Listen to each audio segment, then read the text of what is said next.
Hello everyone, Airtel সিমের MB এবং minute কিভাবে চেক করবেন চলেন সেই নিয়মটাই দেখা যাক। প্রথমেই আপনার মোবাইলের ডায়াল বার ওপেন করবেন। এখানে কোড ডায়াল করলেই আপনার এয়ারটেল সিমের এমবি এবং মিনিট আপনি দেখতে পারবেন এবং এছাড়াও আপনি চাইলে মাই এয়ারটেল অ্যাপের মাধ্যমে খুব ইজিলি চেক করতে পারবেন। প্লে স্টোরে গিয়ে মাই এয়ারটেল অ্যাপ লিখে সার্চ করলে মাই এয়ারটেল অ্যাপটি পেয়ে যাবেন। এটিতে আপনার নাম্বার দিয়ে লগ ইন করার পর আপনি এখানে আপনার এমবি দেখতে পাবেন এবং এখানে আপনার মিনিট দেখতে পাবেন। খুব ইজিলি চেক করতে পারবেন। যদি আপনার মোবাইলে মাই এয়ারটেল অ্যাপ না ডাউনলোড করে আপনি কোড ডায়াল করার মাধ্যমে দেখতে চান, সেই ক্ষেত্রে আপনি এখানে একটি কোড ডায়াল করতে পারেন। চলে আসবেন আপনার মোবাইলের ডায়াল বারে এবং এখানে এসে এমবি চেক করার জন্য একটি কোড ডায়াল করবেন। সেই কোডটি হচ্ছে *844*888#।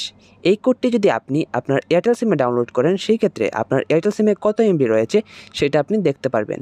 আর যদি আপনি আপনার এয়ারটেল সিমের মিনিট ব্যালেন্সটা জানতে চাচ্ছেন, তাহলে আপনি একটি কোড ডায়াল করতে পারেন। সেই কোডটি হচ্ছে *778*0#। এই কোডটি ডায়াল করলে আপনার এয়ারটেল সিমের মিনিট ব্যালেন্সটা আপনি দেখতে পারবেন, অর্থাৎ আপনার এয়ারটেল সিমে বর্তমানে কত মিনিট রয়েছে সেটা দেখতে পারবেন। এই দুইটা কোডের মাধ্যমে আপনি আপনার এয়ারটেল সিমের এমবি এবং মিনিটটা চেক করতে পারবেন। এই ছিল আজকের ভিডিওটি ভালো লাগলে ভিডিওতে একটি লাইক করতে পারেন।